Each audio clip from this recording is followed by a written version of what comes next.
Ok, gracias hermano. Dios los bendiga.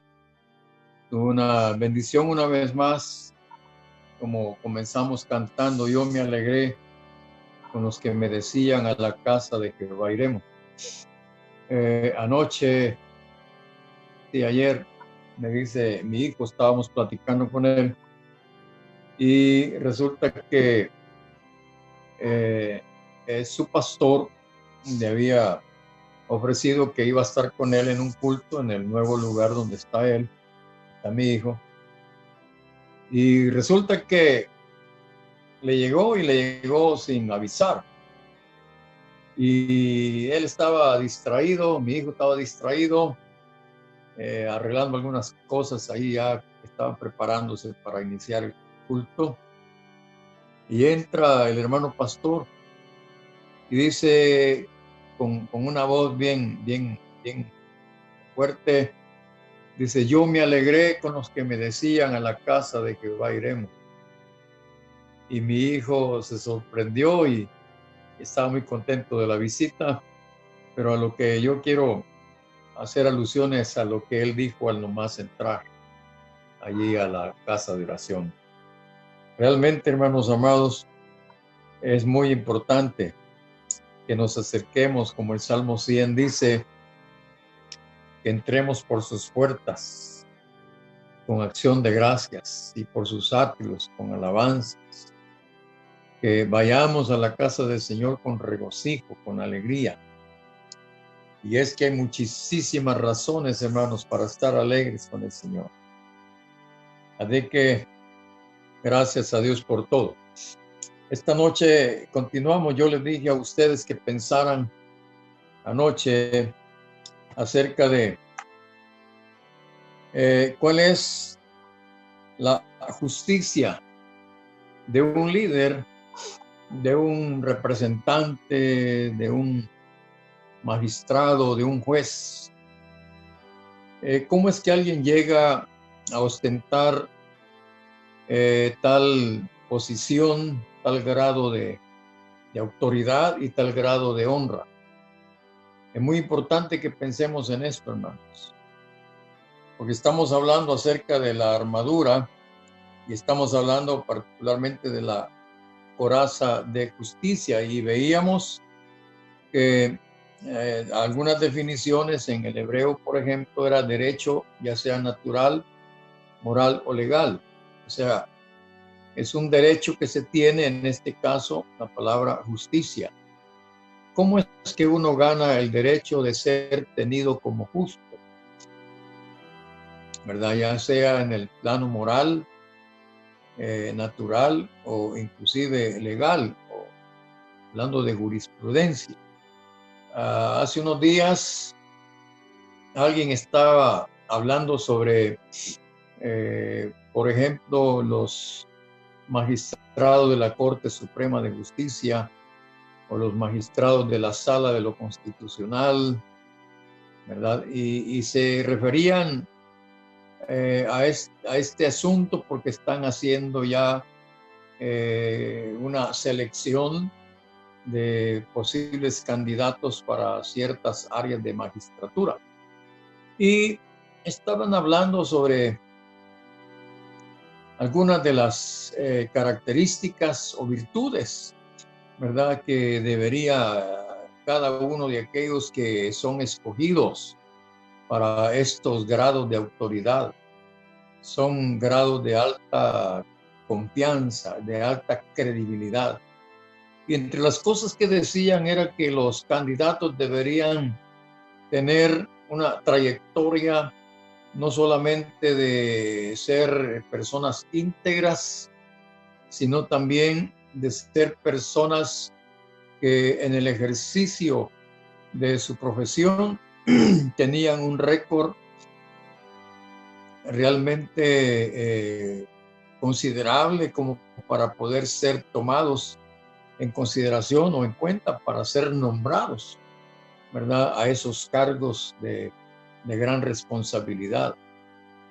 Hace algún tiempo hubo en Estados Unidos, si ustedes recordarán, ahorita no recuerdo bien el nombre de esta persona, que el presidente Trump lo recomendó para ser juez de la Corte Suprema, y resulta que este hombre tuvo que batallar grandemente y defenderse ante un jurado acerca de ciertas acusaciones que le imputaron, es decir, porque él estaba siendo postulado para ser un juez de la nación, y tuvo que batallar mucho. El hombre terminó siendo aprobado, ¿verdad?, ante un jurado, y fue un juicio muy tremendo, muy difícil, pero el hombre logró ganar los juicios y terminó ahora siendo miembro de este grupo selecto, de este grupo, que les dijera yo, muy especial, que en materia, dijéramos así, de jurisprudencia son, por decir así, la cabeza, ¿verdad? En este caso, muchos de ellos, o por no decir todos, son consideradas personas que su palabra tiene peso, tiene autoridad, tiene jurisdicción. Y que dijera, sentencias, veredictos, todo aquello que tenga que ver con leyes, ellos están solventes ante la sociedad y ante la justicia. No hay forma de que se les pueda hallar algún defecto, alguna falla. No hay forma de que se les pueda acusar en alguna manera. No hay forma. Por donde quiera que les busquen, no hay forma, ¿verdad? Allí, ante tal situación, ahí chocan calumnias, difamaciones, cualquier cosa de la cual sean objeto de acusación, no tienen ninguna validez, ninguna credibilidad. Es tremendo, hermanos amados. Esas personas están en una posición tan elevada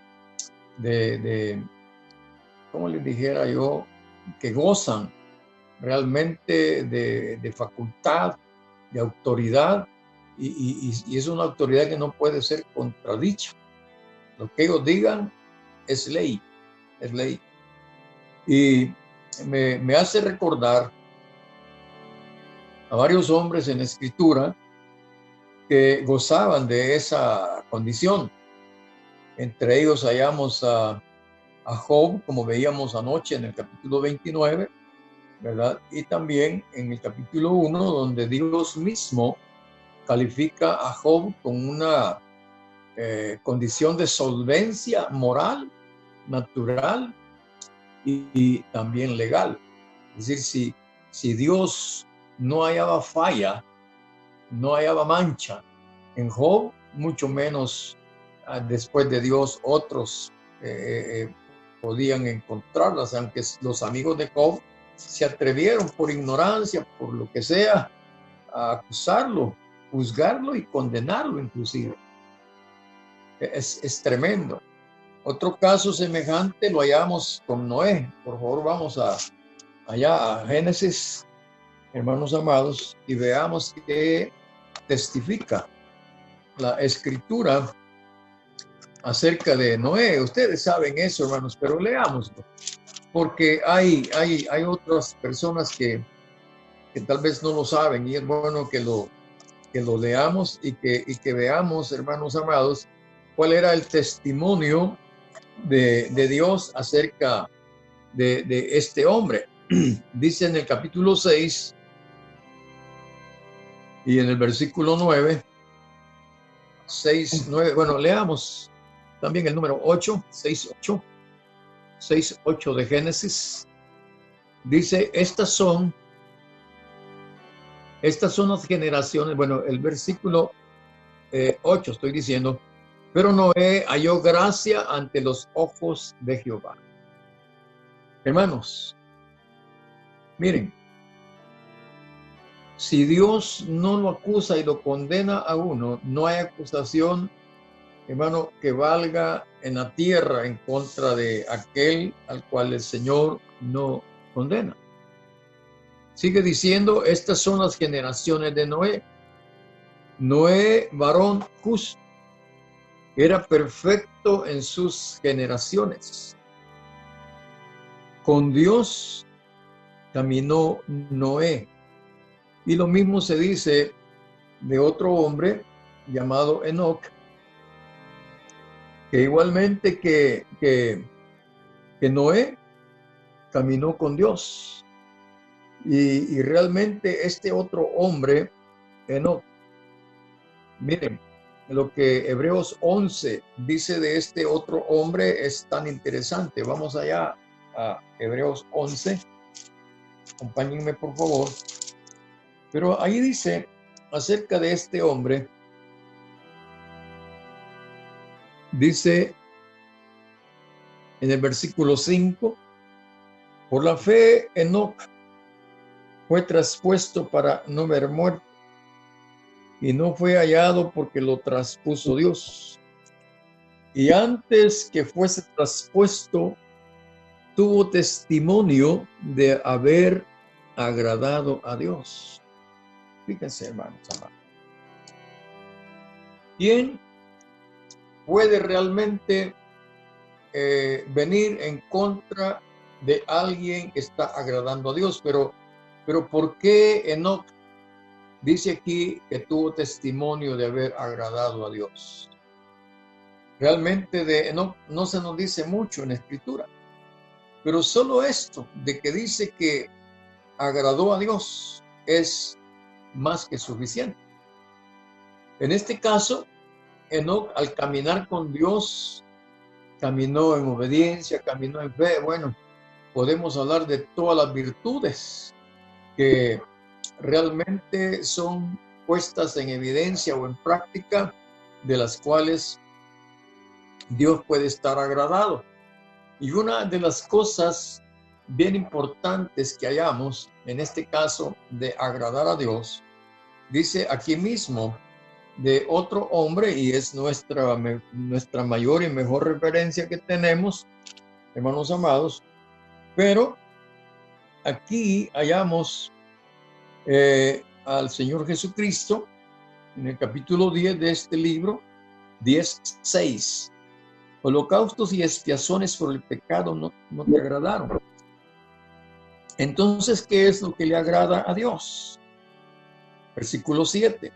Entonces dije, he aquí que vengo, oh Dios, para hacer su voluntad, como en el rollo del libro está escrito de mí, diciendo, primero sacrificio y ofrenda por el pecado no quisiste, ni te agradaron, las cuales cosas se ofrecen según la ley, y diciendo luego, he aquí que vengo, oh Dios, para hacer tu voluntad.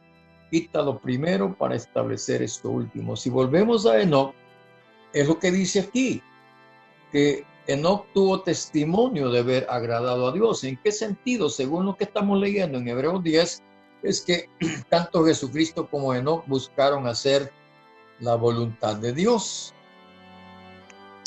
Ahora, yo estoy tocando todas estas situaciones porque si ustedes ven conmigo aquí en Ezequiel, capítulo 14, vamos a ir por favor, y yo me puse a ver en el libro de Ezequiel, hermanos, acerca de esta palabra, acerca de justicia. Hermano, es increíble, pero hay tantos versículos en el libro de Ezequiel que nos hablan sobre ese asunto.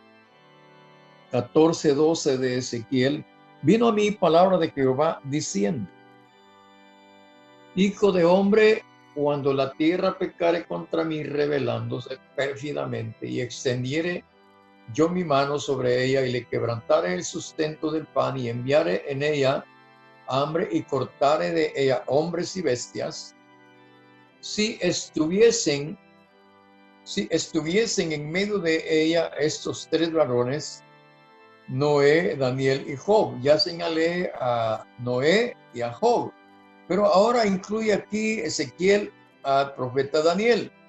Dice, ellos por su justicia por su justicia. Fíjense, y aquí es donde quiero llamarles la atención a ustedes, porque aquí es donde he estado haciendo énfasis desde anoche y voy a seguir haciéndolo hoy, hermanos amados, pero teniendo el cuidado de no caer en el error de pensar, o inclusive hasta de predicar y enseñar, que no necesitamos una justicia propia, aunque el apóstol Pablo dice que él quiere ser hallado no teniendo su propia justicia, que es según la ley. Sin embargo, hermanos amados, si nosotros no nos conducimos entre la sociedad, si no nos conducimos entre los seres humanos, fíjense bien lo que voy a decirles, amados hermanos. Miren, Dios lo ve todo, pero los seres humanos solo estamos limitados a la observación de la caminata, de la conducta de los seres humanos, y particularmente aquellos que están en alguna posición elevada como un líder.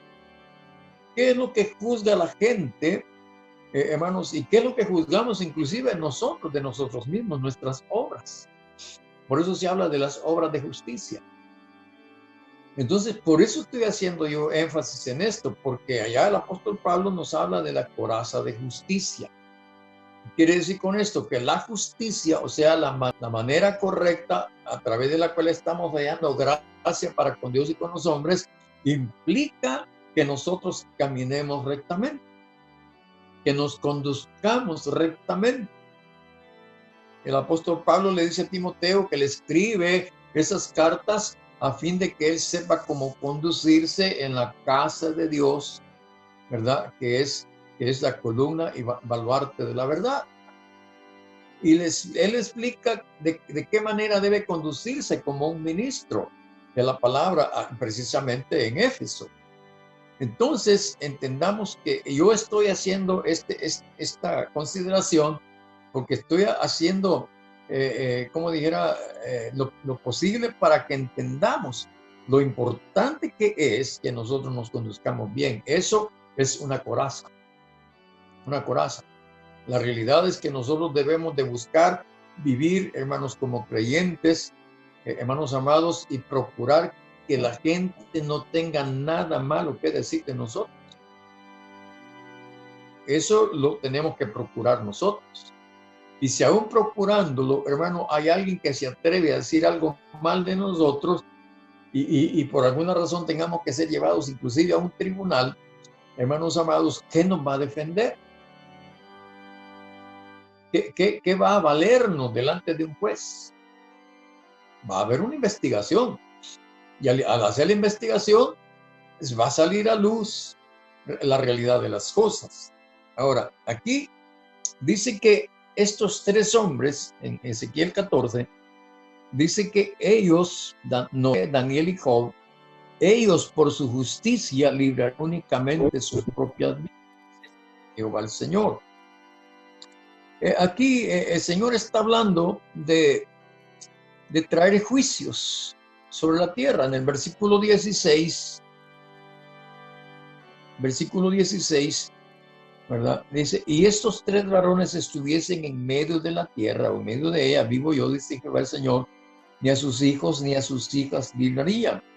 Ellos solos serían librados y la tierra quedaría desolada. Y sigue hablando de traer juicios, y en el versículo 20 dice lo siguiente. Dice, hablando de los juicios que están viniendo, o que el Señor está enviando, dice que los únicos que no serían tocados por los juicios de Dios es que, dice aquí, versículo 20, y estuviesen en medio de ella Noé, Daniel y Job, vivo yo, dice Jehová el Señor, no librarían a hijo ni a hija.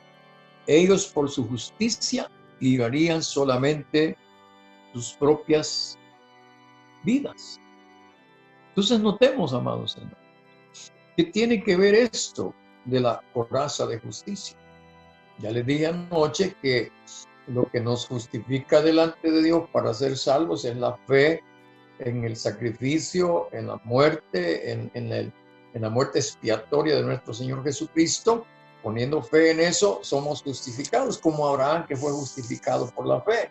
El apóstol Pablo enfoca esto de la fe para ser salvos y dice que lo único que necesitamos para ser salvos es tener la fe en Dios y la fe en el Señor Jesucristo. Pero ya cuando se trata, hermanos, de un testimonio delante de la gente, delante de la sociedad, nosotros necesitamos conducirnos bien. Debemos procurar, hermanos amados, que la gente no tenga nada malo que decir de nosotros por causa de nosotros mismos, por causa de la obra, por causa del nombre del Señor. Debemos cuidarnos en ese sentido. Es preferible, como el apóstol Pedro dice, que nosotros padezcamos haciendo el bien y no el mal. Que nos hallemos en eso, porque aún haciendo el bien, vamos a padecer injusticia, aunque no seamos, como les dijera yo, personas que merezcamos sufrir, porque no tenemos nada de qué ser acusados y sin embargo, a pesar de eso, vamos a enfrentar dificultades, pero que las dificultades que enfrentemos no sea por nuestra vida desordenada. Lo que va a defender delante de Dios, delante de los hombres, es la coraza de justicia, hermanos amados. Vemos como aquí en Ezequiel se hace ver pues que existe esta situación de que para escapar de los juicios que el Señor dice ahí, no ser alcanzado por los juicios, necesitamos, hermanos, esta condición, porque los juicios están viniendo y vamos a ver aquí mismo en este capítulo, ¿verdad? ¿Por qué es que el Señor está anunciando los juicios? Vamos, por favor, otra vez, siempre al capítulo 14. Vamos a ver precisamente en el versículo 12, 14-12 de Ezequiel, otra vez. Dice, y vino a mí palabra de Jehová diciendo, hijo de hombre, cuando la tierra pecare contra mí, rebelándose pérfidamente, y extendiere yo mi mano sobre ella, y le quebrantare el sustento del pan, y enviar en ella hambre, y cortare de ella hombres y bestias. Noten por qué el Señor está diciendo que va a enviar juicios. Número 1 dice ahí, cuando la tierra ha pecado, ¿de qué manera? Rebelándose pérfidamente contra Dios. Esta es la razón por la que el Señor está enviando juicios, pero dice que Noé, Daniel y Job serían librados. Vamos, por favor, al libro de Daniel y veamos cómo se cumple esto aquí en el término personal. Veamos, ya vimos en el término personal, o podemos ver en el término personal, en el caso de Job, cómo fue librado Job, hermano, del ataque de Satanás.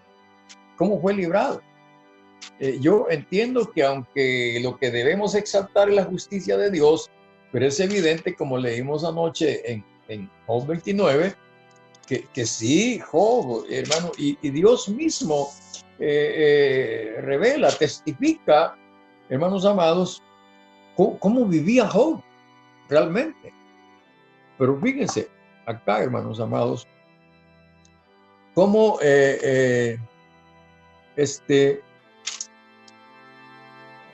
Daniel había causado la envidia, la incomodidad de hombres perversos en Babilonia, y cómo estos hombres perversos buscaron, hermanos amados, atentar contra la integridad de Daniel.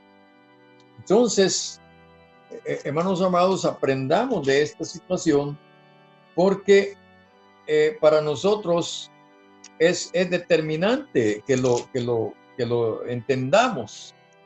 ¿Por qué y cómo Daniel sobrevivió de un atentado, de una injuria, de una calumnia tan terrible? Capítulo 6 del libro de Daniel nos dice, en el versículo 3, dice que Daniel era superior a todos los sátrapas y gobernadores, porque había en él un espíritu superior. Y el rey pensó en ponerlo sobre todo el reino. Pero dice, entonces los gobernadores y sátrapas ocasión para acusar a Daniel en lo relacionado al reino, mas no podían hallar ocasión alguna o falta, porque él era fiel y ningún vicio ni falta fue hallado en él. Fíjense, amados hermanos. Entonces dijeron aquellos hombres: no hallaremos contra este Daniel ocasión alguna para acusarle, si no la hallamos contra él en relación con la ley de su Dios.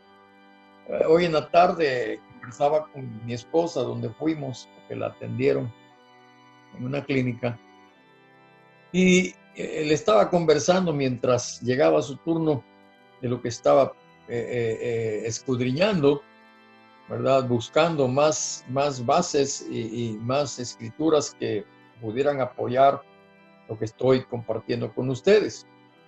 Pero le decía yo, ¿cómo es posible que los perversos, fíjense bien, sabían de la fidelidad de Daniel? Y escuchen, estos hombres perversos, malos, estaban conocedores acerca de lo que tenía que ver con la ley de Dios. A mí me impactó ver esto, hermanos. Y por eso les estoy diciendo yo que tengamos mucho cuidado. Mire, cuando un creyente falla, ¿cuál es el comentario que los malos hacen? Dicen, y es cristiano, y es evangélico, y es pastor. Porque en aquello que hemos fallado en lo relacionado con la ley de nuestro Dios. Y los malos, hermano, entienden perfectamente eso. Y se agarran,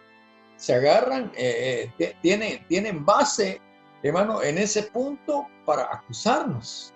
Fíjense bien lo que estoy diciendo. Posiblemente el error, la falla que hemos cometido, pues hemos dañado posiblemente a alguien con nuestro proceder, pero ellos no van a señalar eso. Eso es secundario en cierto modo. Como van a buscar realmente destruirnos, es que nos hayan fallando en relación a la ley de nuestro Dios. Y es bien del caso, pues, ¿verdad? Dice acá que estos hombres, vamos a seguir leyendo, versículo 6, entonces estos gobernadores y sátrapas se juntaron delante del rey, y le dijeron así: Rey Darío para siempre vive. Todos los gobernadores del reino, magistrados, sátrapas, príncipes y capitanes han acordado por consejo. Fíjense bien que ya se habían reunido para buscar cómo atacar a Daniel. Dice que se reunieron, acordaron por consejo que promulgues un edicto real y lo confirmes, que cualquiera que en el espacio de 30 días demande petición de cualquier dios u hombre fuera de ti, o rey, sea echado en el foso de los leones. Qué tremendo eso. Ahora, oh rey, confirma el edicto y fírmalo para que no pueda ser revocado conforme a la ley de Media y de Persia, la cual no puede ser abrogada. Firmó pues el rey Darío el edicto y la prohibición.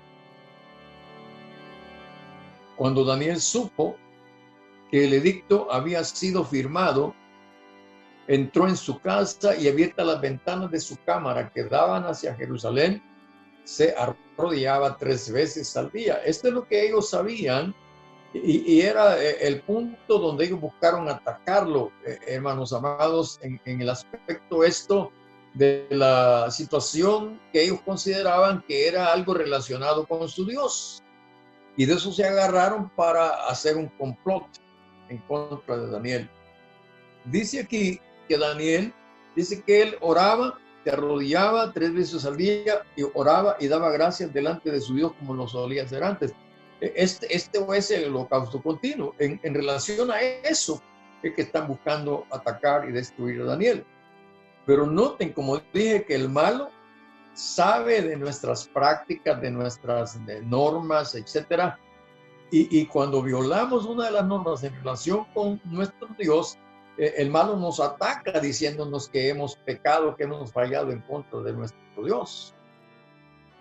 Es una situación tan delicada, hermanos amados. Y nosotros, pues entendemos eso y realmente, hermanos amados, hay situaciones donde nos sentimos tan mal y no podemos negar lo que los malos están diciendo. Nosotros mismos sabemos que le hemos fallado a Dios.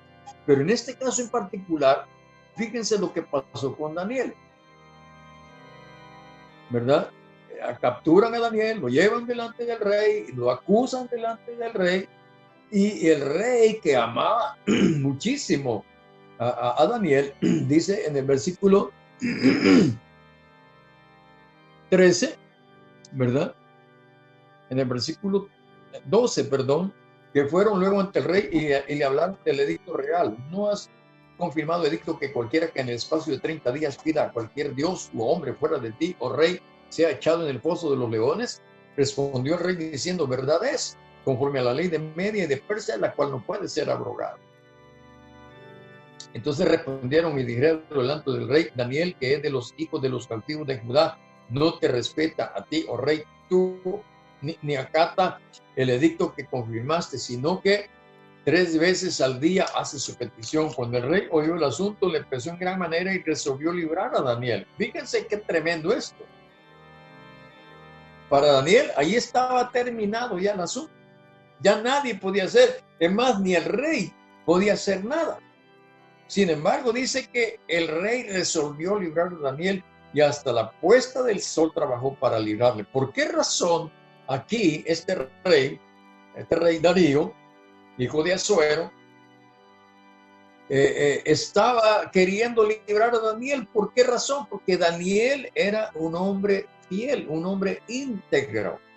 Como dice en el capítulo 1, vean, de este mismo libro, hablando de Daniel y los jóvenes hebreos, dice aquí que buscaron, ¿verdad? Buscaron entre los judíos, entre los jóvenes del reino, buscaron, dice el rey, ordenó que buscaran, dice en el capítulo 1, versículo 4 de Daniel, muchachos en quienes no hubiese tacha alguna, de buen parecer, enseñados en toda sabiduría, sabios en ciencia y de buen entendimiento, e idóneos para estar en el palacio del rey, y que les enseñase las letras y la lengua de los caldeos. Y fíjense que dice en el versículo 18, después de la prueba de 10 días, dice, pasados pues los días al fin de los cuales se había dicho el rey que los trajesen, el jefe de los eunucos los trajo delante de Nabucodonosor, y el rey habló con ellos, dice, y no fueron hallados entre todos ellos otros como Daniel, Ananías, Misael y Azarías. Así pues estuvieron delante del rey. En todo asunto de sabiduría e inteligencia que el rey les consultó, los halló 10 veces mejores que todos los magos y astrólogos que había en todo su reino. ¿Qué reputación? ¿Qué currículum el que tenía Daniel? Este hombre tenía el derecho, tanto natural, moral y legal, delante del rey, que podía haberlo mandado a matar en ese mismo momento. Pero lejos de eso, él buscó cómo librar. Y la única salida que quedó es que, pues, se cumpliera la orden, porque había violado una ley de Media y de Persia. Y por lo tanto fue condenado a ser echado en el foso de los leones. Y ustedes ven aquí, y no voy a leer todo esto, pero ¿qué pasó con Daniel? Cuando a la mañana, el rey no pudo dormir y se acostó ayuno. Versículo 21, versículo 19, perdón, y el rey dice, pues, se levantó muy de mañana y fue apresuradamente al foso de los leones, y con qué expectación, ¿no? Y acercándose al foso, llamó a voces a Daniel con voz triste y le dijo, fíjense, esto es tremendo, hermanos amados. Dice, Daniel, siervo del Dios viviente, el Dios tuyo a quien tú continuamente sirves, ¿te ha podido librar de los leones? Yo me imagino que se había hecho un silencio y de repente en medio de ese silencio dice, versículo 21, entonces Daniel respondió al rey, oh rey, vive para siempre. Mi Dios envió su ángel, el cual cerró la boca de los leones para que no me hiciesen daño, porque ante él fui hallado inocente. Él tenía la coraza de justicia delante de Dios. Y aún delante de ti, oh rey, yo no he hecho nada malo. ¡Qué tremendo! La coraza de justicia delante del rey. ¿Y cómo quedó Daniel delante de la sociedad? ¿Y cómo terminaron los acusadores de Daniel? Miren, por eso es que se nos aconseja a nosotros que nos vistamos toda la armadura de Dios y que una de las cosas importantes es la coraza de justicia. Hermanos amados, miren, ninguna arma forjada, dijo el Señor, en contra tuya prosperará. ¡Qué tremendo! No importa de dónde ni cómo vengan las acusaciones en contra nuestra, si somos inocentes, vamos a ser librados, hermanos amados. Y si en el ejercicio de un juicio de acusación, siendo nosotros inocentes, hermanos amados, nos lleva inclusive a ser sacrificados inocentemente, no hemos perdido nada, para nada. Vamos a sobrevivir en la historia como hombres que morimos por causa de la justicia. Cuando el Señor Jesucristo dijo que cuando a nosotros nos persiguieran y dijeren toda clase de males en contra de nosotros, Él dijo que somos bienaventurados y estamos padeciendo por causa de la justicia. A esto me estoy refiriendo yo. No solo la causa de la justicia de Dios, sino la causa de la justicia nuestra. Porque podemos llegar, hermanos amados, a ser sacrificados, a ser mártires dentro de la causa del Señor sin ninguna causa o razón. Él lo dijo, hermanos, y vamos a leerlo, vamos a Mateo 5.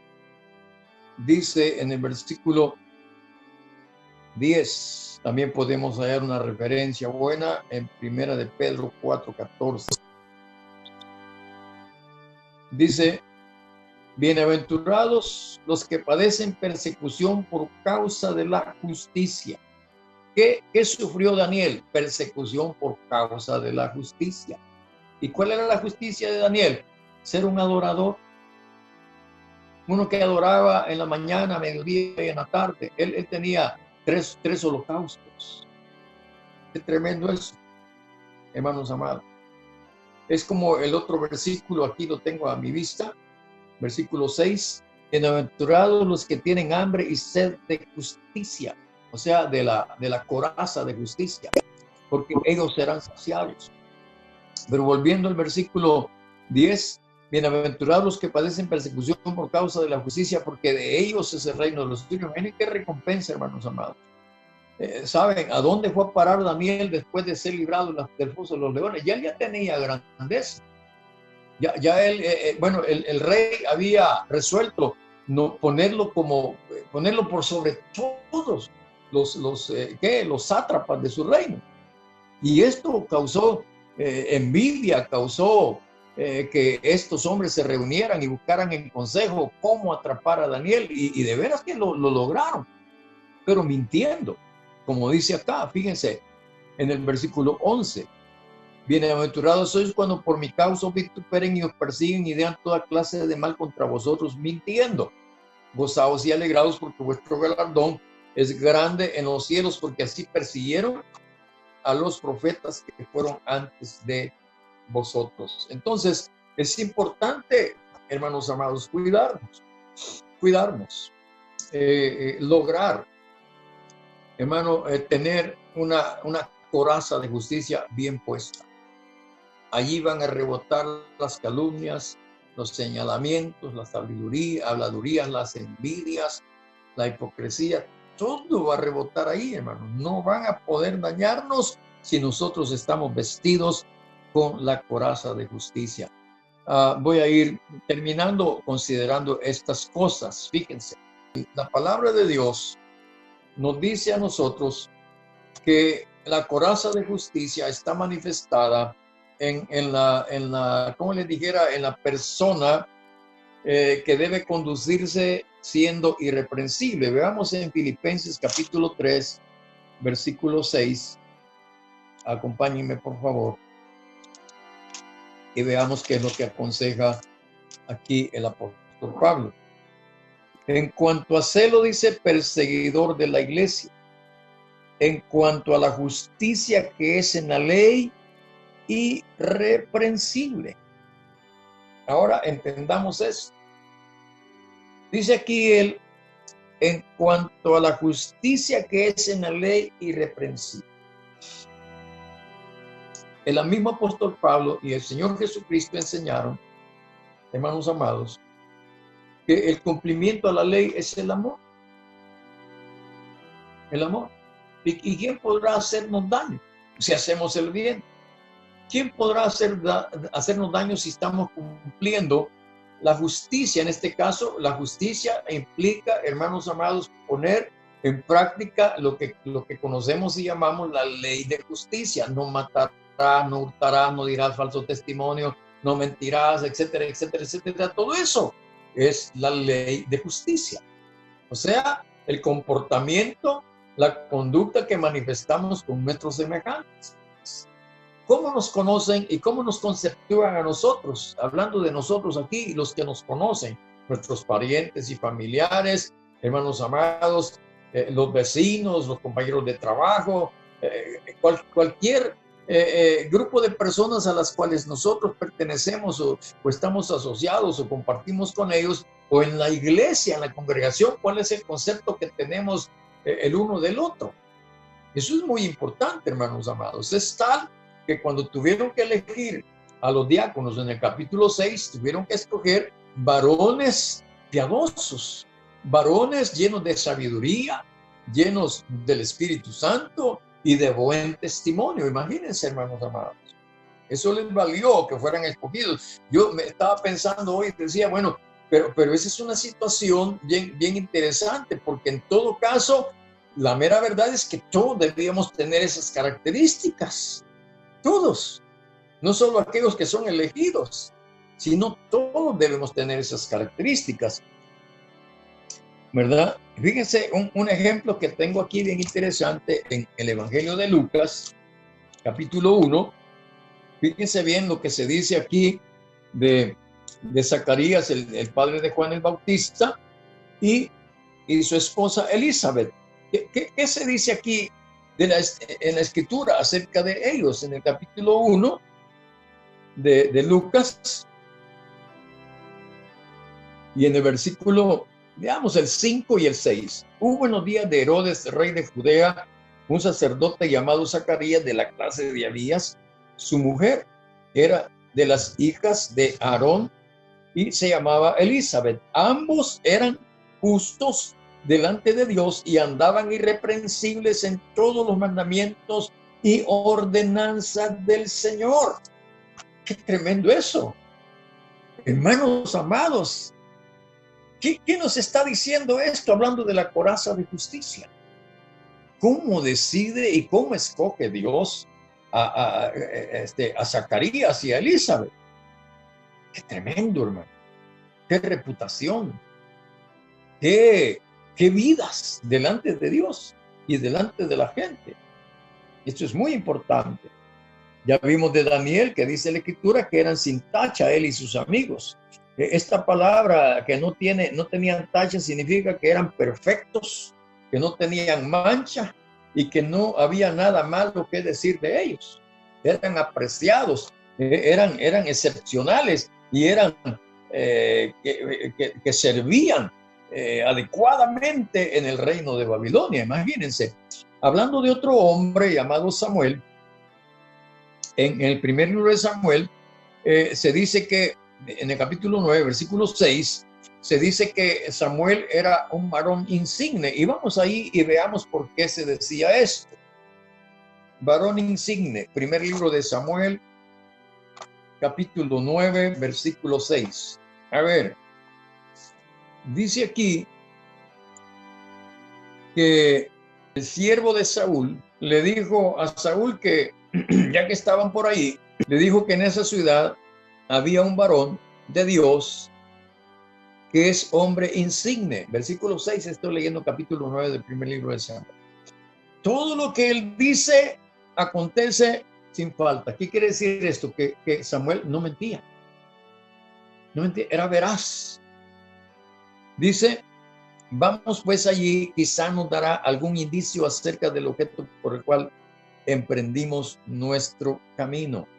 Y sabemos por la misma escritura que la escritura dice acerca de Samuel que Samuel, hermanos, no dejó que ninguna palabra de Dios cayera a tierra.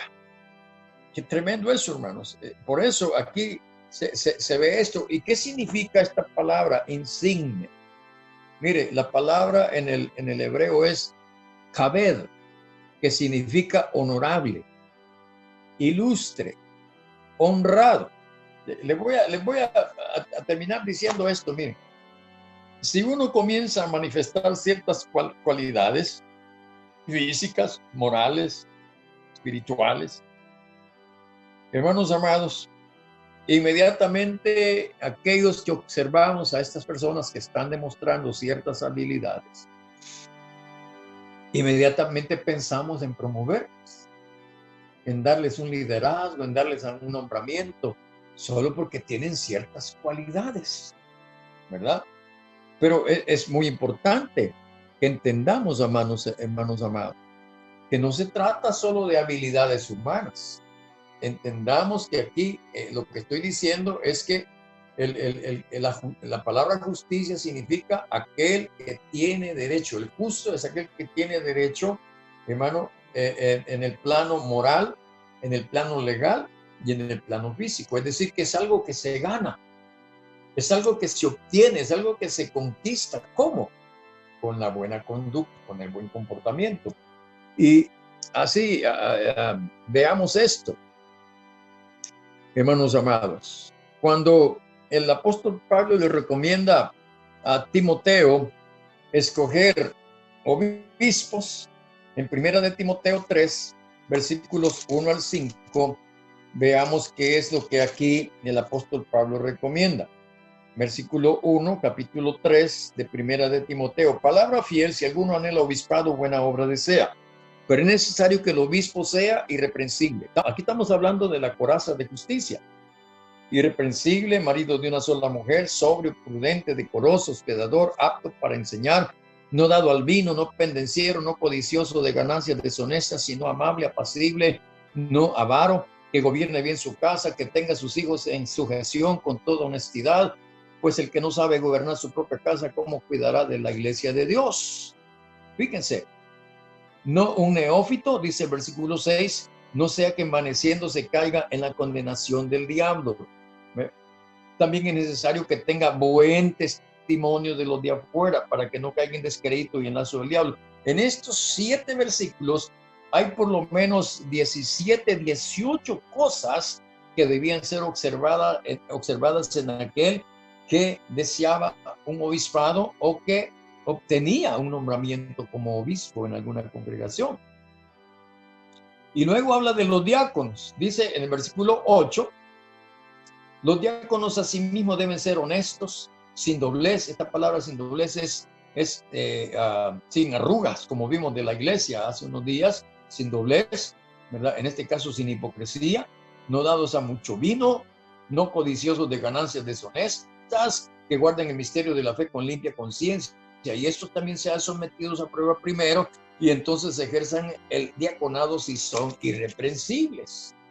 Y luego dice las mujeres, entiendo, las mujeres de los obispos y las mujeres de los diáconos debían ser asimismo honestas, no calumniadoras, sino sobrias y fieles en todo. O si en su defecto alguna mujer podía tener la posibilidad de ser obispo, no meramente obispo, sino diácono.